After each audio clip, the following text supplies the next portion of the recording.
Good morning, dreamers. How are you today?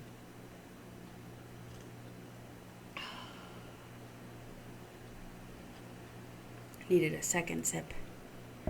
I think today is the kind of day where I'm going to need a second cup as well. It was a late night last night, so my guys at work, my guys means my staff, they are going to do a big project next week, and I've been making cookies all week. As I said on Monday, I had the ingredients.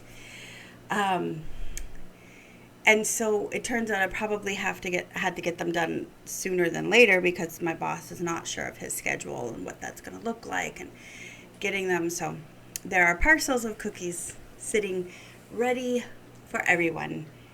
Um, and I talked with Jimmy yesterday and I said, bud, come and read for me. Instead of having the TV blaring and you being on your phone or putting music on to entertain me while I do this, I knew it was going to be yesterday was the night of 3 different kinds of cookies. It didn't take so long it wasn't an all-nighter by any means. It was wrapping up by 11. It was fine, but it was just a lot of work, a lot of dishes. They're clean dishes and they're drying, but look at that. Whoa. I let my husband dry the dishes, which is why they air dry. Anyway, so I should have brought it with me. Just give me 1 second. Look at my dishes.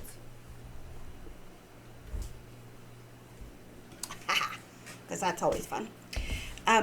He brought over this book, and we've been reading it a little bit together already, but then we read a lot yesterday.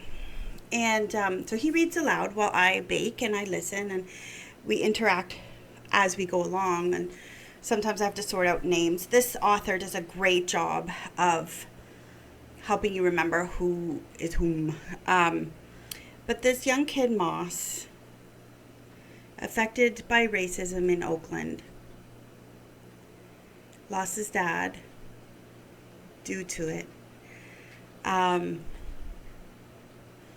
It was so eerily prophetic because it's written in 2018, released in 2018.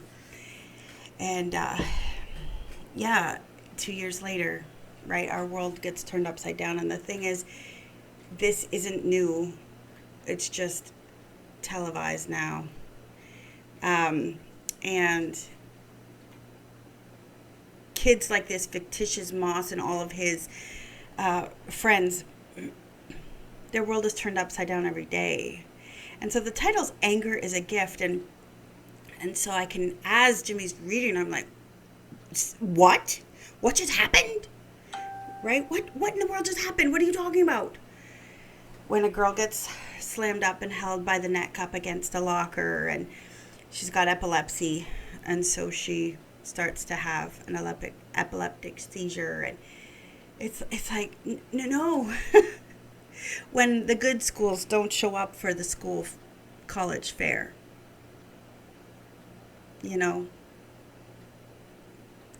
because it's not a good enough pool to draw from. And I started getting angry. It was such a great author.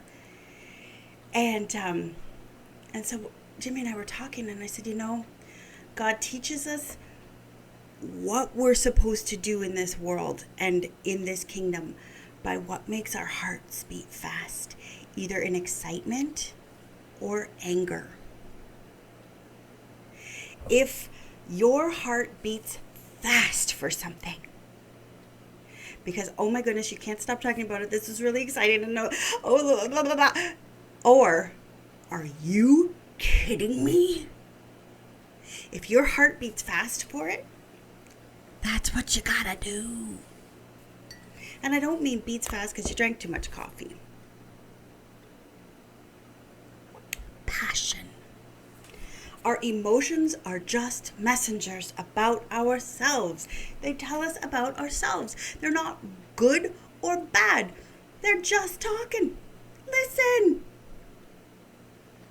Because as I was listening, I felt myself getting angry about the story. of black and brown kids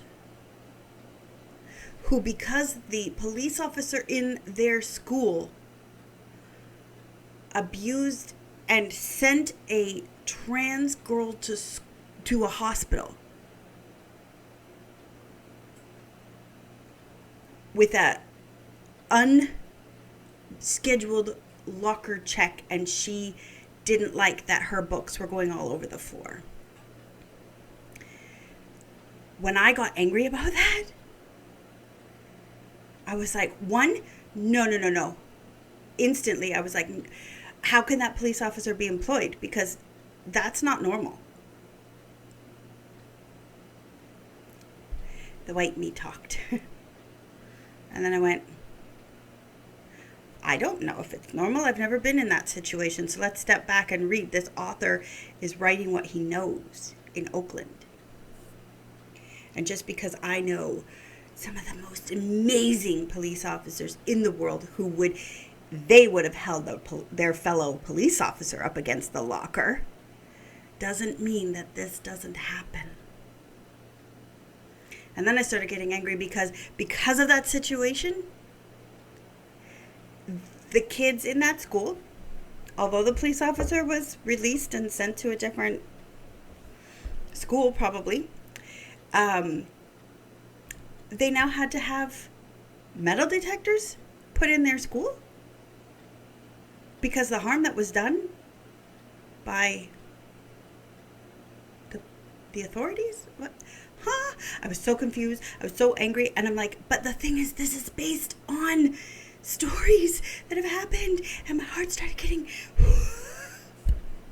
And I just wanted to hug the kids and say, guys, it's going to be okay. And they're fiction.